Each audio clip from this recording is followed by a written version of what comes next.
O ano era 1952 e o governo americano estava recebendo dezenas de denúncias e reportagens de avistamentos no céu, objetos que desafiavam a física e a criatividade humana. Imagine que você, um cidadão comum, vivendo em sua fazenda nos Estados Unidos, no interior do país, de repente à noite, luzes silenciosas pairam sobre sua propriedade e num piscar de olhos, somem. É de desafiar a lógica. Você começaria a se perguntar se estaria ficando louco, não é mesmo?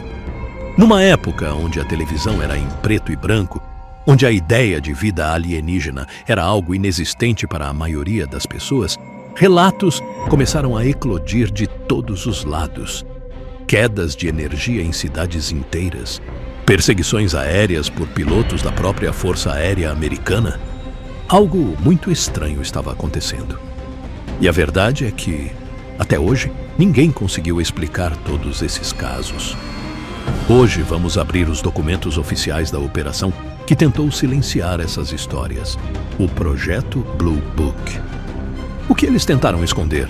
E por que esse arquivo ainda deixa historiadores com uma pulga atrás da orelha? Não deixe de comentar o que você acha sobre cada caso. Vou ler todos os comentários. Vamos juntos nessa investigação. Para entender o Blue Book, precisamos entender o cenário. A Guerra Fria. O medo da tecnologia militar soviética era real. Por isso, a Força Aérea dos Estados Unidos criou, em 1952, um projeto para catalogar esses relatos. O objetivo oficial? Investigar e manter a segurança nacional.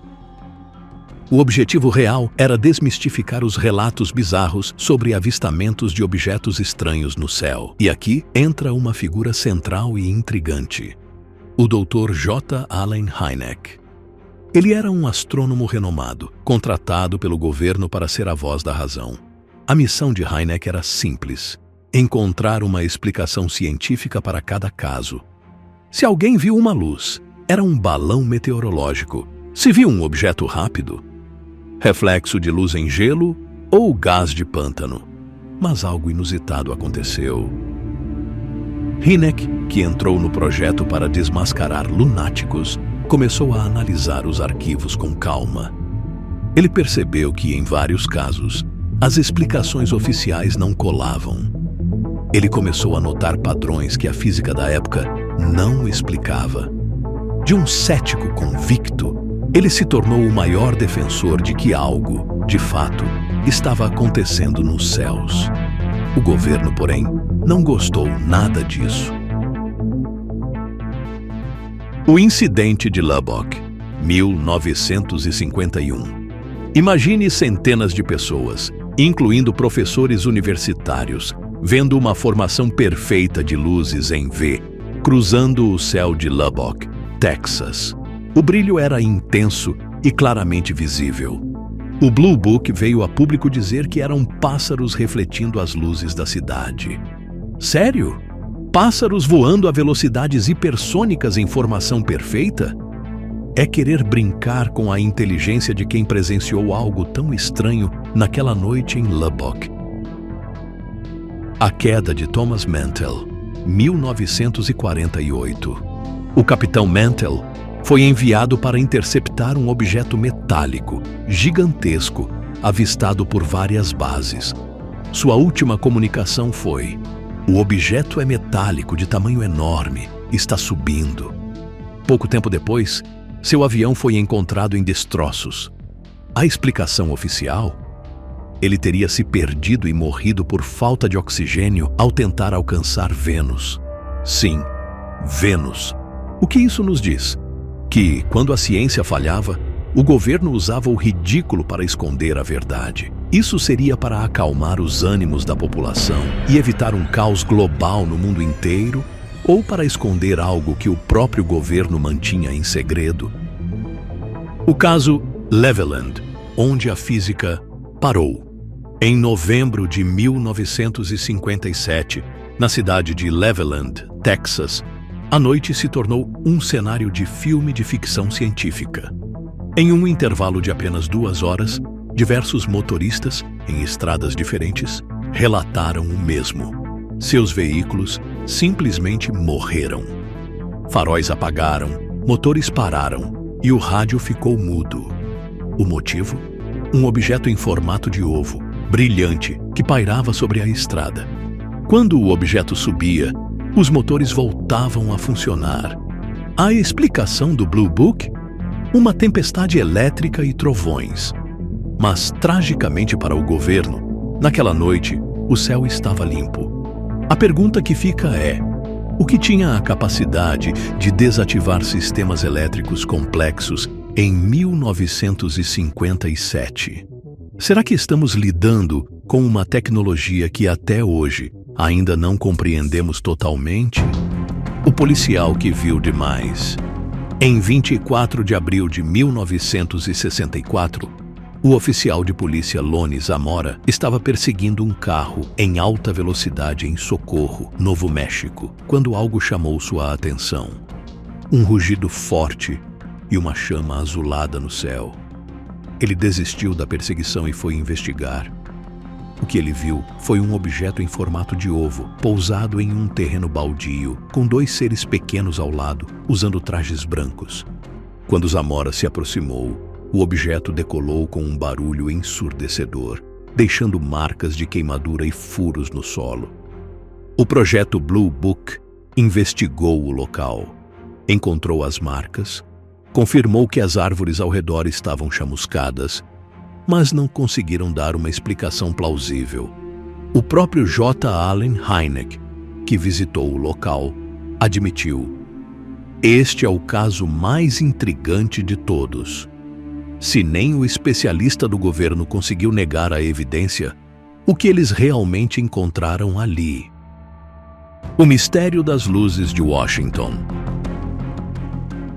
Imagine ser um controlador de tráfego aéreo e ver no seu radar objetos que se movem a velocidades impossíveis, invadindo o espaço aéreo mais protegido do mundo.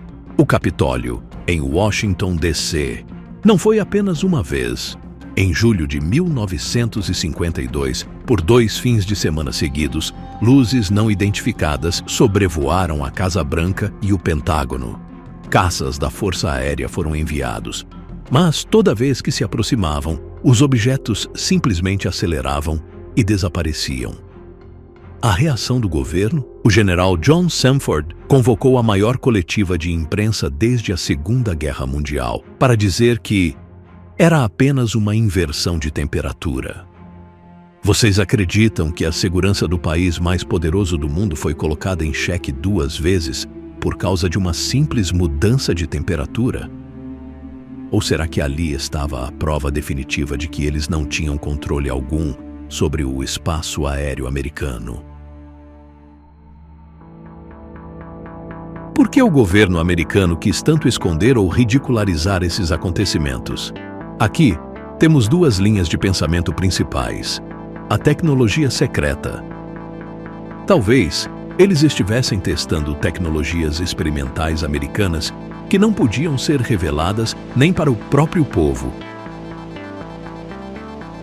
o que automaticamente revelaria ao mundo e aos soviéticos que na época era o inimigo número 1 dos Estados Unidos. O Blue Book serviu para desviar a atenção de testes de aviões ultra-secretos, experimentos de foguetes que mais à frente se tornaria uma tecnologia para o homem viajar até a Lua, novas armas nucleares mais potentes, ou até mesmo encobertar e desmentir algo que eles mesmos sabem que é verdade e não querem trazer à tona para a sociedade. O fenômeno inexplicável. Ou talvez o governo realmente tenha se deparado com algo que não conseguia controlar. Admitir a existência de algo superior lá fora causaria um pânico social que eles não podiam gerenciar em plena Guerra Fria. O fato é, o projeto foi encerrado em 1969. Eles fecharam as portas, declararam que não havia ameaça extraterrestre e simplesmente enterraram a questão. Mas, curiosamente, os avistamentos nunca pararam. Até os dias de hoje acontecem cada vez mais avistamentos. E mesmo com a tecnologia que temos, ainda não é o bastante nem para chegar perto de um desses objetos estranhos voando nos céus do mundo inteiro. Mas o que aconteceu com o homem que estava no centro de tudo?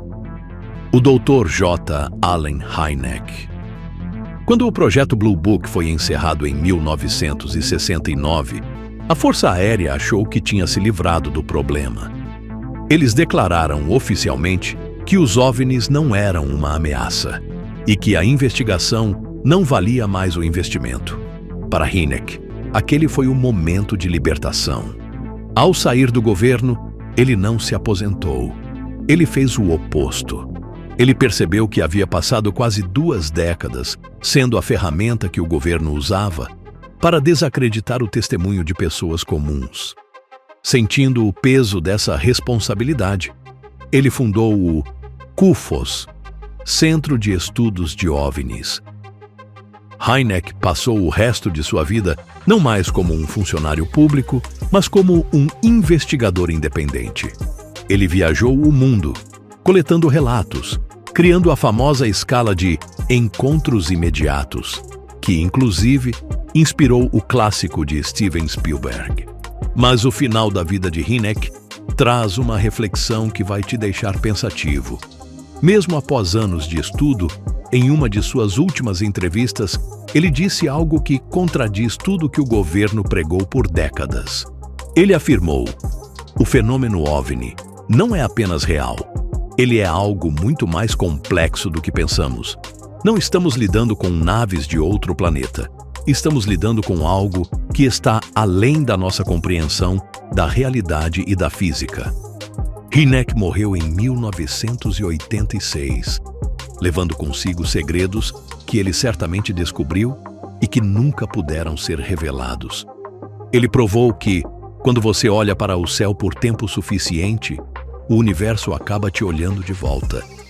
E o mais irônico de tudo, o homem que foi contratado para provar que alienígenas não existiam, terminou sua vida convencido de que nós é que não entendíamos nada sobre o que estava acontecendo ao nosso redor.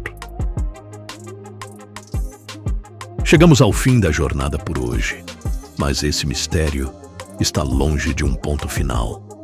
Os casos do Blue Book permanecem como as evidências mais claras de que, em algum momento, a humanidade presenciou algo que desafia nossas leis da física. Eu quero saber de vocês. Você acredita que o Blue Book era uma cortina de fumaça para proteger tecnologias americanas? Ou foi o primeiro grande encobrimento da visita de inteligências não humanas? Comente aqui embaixo. Se você curtiu esse mergulho no mistério, deixa seu like para fortalecer o canal e se inscreva para não perder o próximo vídeo, onde vamos investigar as tecnologias por trás desses avistamentos. Até a próxima!